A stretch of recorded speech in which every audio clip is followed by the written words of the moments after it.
A fast-moving fire tore through a Chase Gardens home on Thursday evening, leaving a 78-year-old man with life-threatening burns in what neighbors described as a nightmare scenario. The St. Lucia Fire Service confirmed receiving multiple emergency calls at 5:06 p.m., with first responders arriving within minutes to find both a wooden structure and an adjacent vehicle fully engulfed in flames. Despite the violent efforts of the firefighters, the intense blaze had already caused catastrophic damage before it was brought under control. On Thursday, 10th April 2025, the St. Lucia Fire Service responded to a structural fire at 5:06 p.m. at Chase Gardens, Castries. On arrival at the scene, a wooden structure and a vehicle was found engulfed by flames. The fire was contained and extinguished. A lone occupant of the structure was assisted out by bystanders. An assessment revealed that he sustained burn injuries about the body.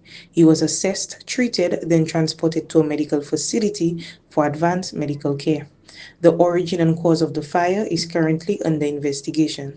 Shaba Charles, the homeowner and son, recounted that his elderly father was alone in the wooden structure when the fire erupted, sustaining severe burns.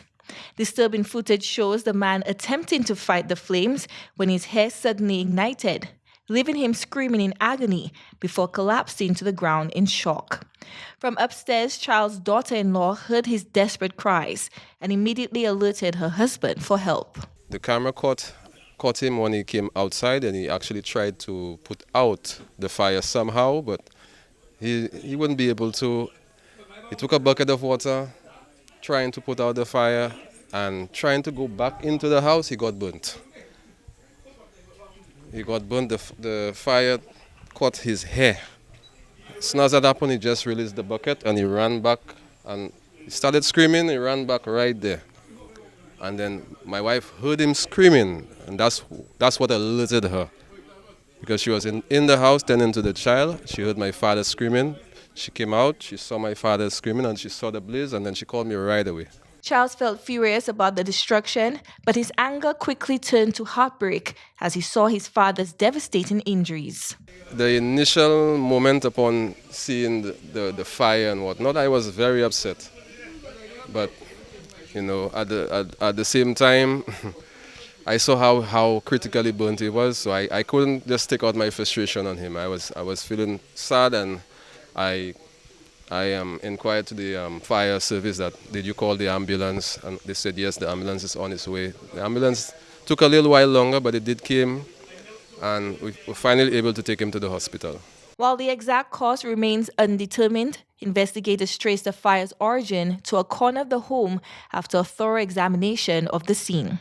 The people that came to investigate, they confirmed that it happened in the corner there. The only person that was home at the time is my elderly father, so I know it had to do with him. That's for certain. He was the only one in the house. Beyond the destroyed wooden structure and vehicle, Charles surveyed the full extent of the devastation. The fire had also ravaged sections of the main house, leaving walls charred and belongings reduced to ashes. Partially this balcony, the guttering, the roof, just some paint damage at the top, and that's about it. Mainly the balcony here, but I'm very grateful that nobody died. It's just some material things like my vehicle. These things can be replaced, but the house, I'll have to demolish the house altogether. Amidst the trauma, Charles issued a warning to homeowners: get insurance. You never think this could happen to you until it does. The victim remains hospitalized in critical condition as authorities continue their investigation into one of the area's most severe residential fires this year. Chloe Dantes, NBC Prime.